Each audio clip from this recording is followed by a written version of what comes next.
તો કે આ ગામમાં બીજું કોઈ સુખી ખરું કે ઓલો આંકવો મારે ને રોડ ત્યાં એક કે હોનીનો બંગલો છે, ત્યાં જાઓ 4 શોરૂમ હોનાના છે, નોકર ચાકર કામ કરે. ત્યાં ગયા સાધુ.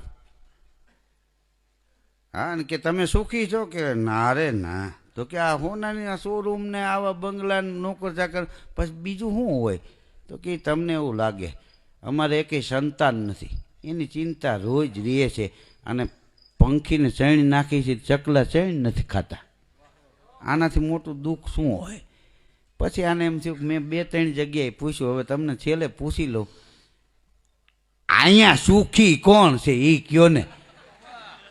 ત્યારે એ હોની મહાજને કીધું, બોલા હનુમાનજીના મંદિર બાપુ નથી, એના જેવા દેશમાં કોઈ સુખી નથી. એ બાપુ જ હતા.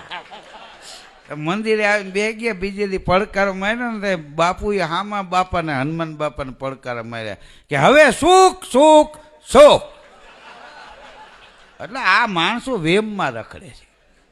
હા, કે ભાઈ આને કેટલી જમાવટ કરી, ભાઈ એને ખબર છે કેટલી જમાવટ કરી. તું ડફ દઈને પડી જાને નીંદર આવી જાય ને ઓઈલ નથી આવતી.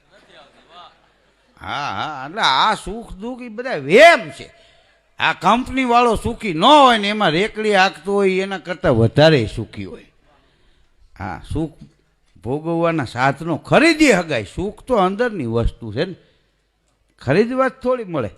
બિન માગે મોતી મિલે, માગી મિલે ન ભીખ, કહે કબીર ધર્મદાસ કો તું એસી કરની શીખ.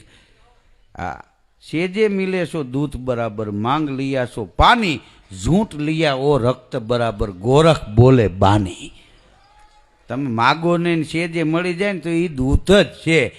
ભાઈ થોડુંક દૂધ આપો ને, પછી કરગરીને મોટું ગબી જેવું કરીને તમને કયો ને દે, એ દૂધ નથી પાણી છે, એનો હબડકો મારો હવા જ નહીં આવે.